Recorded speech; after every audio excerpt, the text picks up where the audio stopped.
اعوذ باللہ من الشیطان الرجیم بسم اللہ الرحمن الرحیم.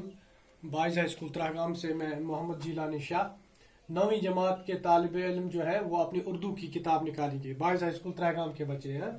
آج ان کا جو وہ پڑھ رہے ہیں زیر مطالعہ ان کو ہے آج درد کا مارا افسانہ.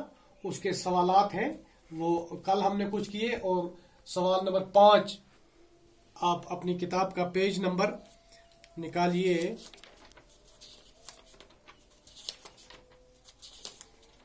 پیج نمبر نکالیے آپ اپنی کتاب کا 72.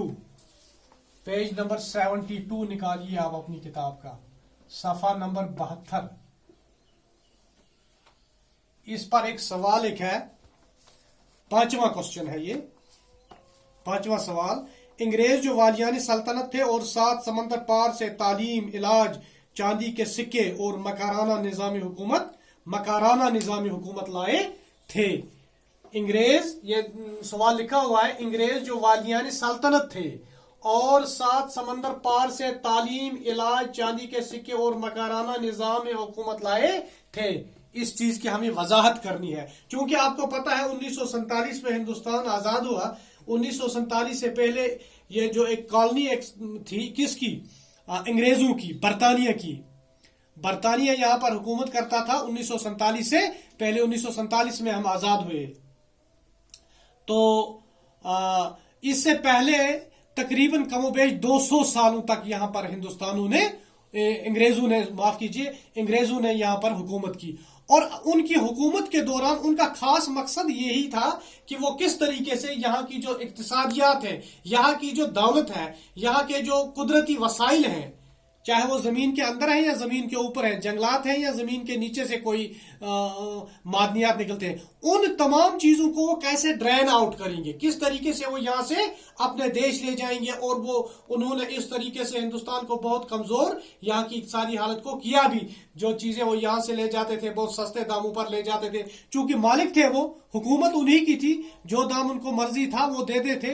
تو بہت انہوں نے یہاں کی اقتصادی حالت کو، اپنی انڈسٹریز کو، اپنے کارخانوں کو، اپنی فیکٹریوں کو کے را مٹیریل کو پورا کرنے کے لیے وہ یہاں کے جو نیچرل ریسورسز تھے، یہاں کے جو را مٹیریل تھے ان کو وہ اپنے دیش لے گئے. وہاں پر پھر انڈسٹری، کیونکہ وہاں پر یورپ میں انڈسٹریلائزیشن ہوئی تھی، صنعتی انقلاب آیا تھا، اس کو فیڈ کرنے کے لیے ان کو بہت سارے را مٹیریل کی ضرورت تھی. اس را مٹیریل کا ایک بہت بڑا حصہ جو ہے وہ ہندوستان سے پورا کرتے تھے. تو پھر ایک تو یہ تصویر ہے، لیکن دوسری تصویر جو ہے وہ اپنے ساتھ کچھ فائدے بھی ان کے آنے سے. ایک کیا ہوا؟ انگریزی تعلیم کا بڑھاوا ہوا. یہاں پر محکمہ صحت میں جو ہے کہ نئے تجربات ہوئے. انہوں نے اپنے ساتھ ان کے آنے سے یہاں محکمہ صحت میں بہت تبدیلی آئی. نئی لائنز پر استوار ہوا محکمہ صحت. اس کے ساتھ انہوں نے ایک اور چیز اپنے ساتھ لائی، اس کو کہتے ہیں مکارانہ نظام حکومت. جیسے کہ اس کی ایک مثال ہے نفاق ڈالو اور حکومت کرو. وہ ان کی جو حکومت تھی وہ کچھوے کی چال چلتے تھے. وہ آہستہ آہستہ اپنے مقصد پر پہنچنے کی کوشش کرتے تھے. انہوں نے ہندوستان کی مختلف ریاستوں کو آپس میں لڑایا، پھر ایک ریاست کو سپورٹ کیا ان کو دوسری ریاست میں ہرانے میں. تو اس طرح انہوں نے ہندوستان کی اندرونی جو ریاستیں تھیں، چھوٹی چھوٹی ریاستوں میں ہندوستان بٹا ہوا تھا، وہ ایک دوسرے کو آپس میں لڑایا. ان کی حالت کمزور ہو گئی، پھر خود ان پر قبضہ کیا. اسی لیے اس کو کہتے ہیں مکارانہ نظام حکومت. نفاق ڈالو اور حکومت کرو پالیسی جو ہے وہ آپ نے پڑھی ہوگی ہسٹری میں.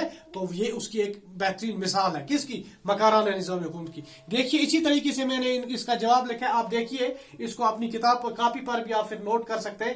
انگریزوں نے 1947 سے پہلے تقریباً 200 سال تک ہندوستان پر حکومت کی. ٹھیک، انگریزوں نے 1947 سے پہلے تقریباً 200 سال تک ہندوستان پر حکومت کی. ان کا بنیادی مقصد ہندوستانی اقتصادی حالت کو کمزور کرنا اور یہاں سے تمام قدرتی وسائل اور مال و دولت کو کسی بھی طریقے سے لوٹ کر لے جانا اور اپنی کمپنی یا اپنے دیش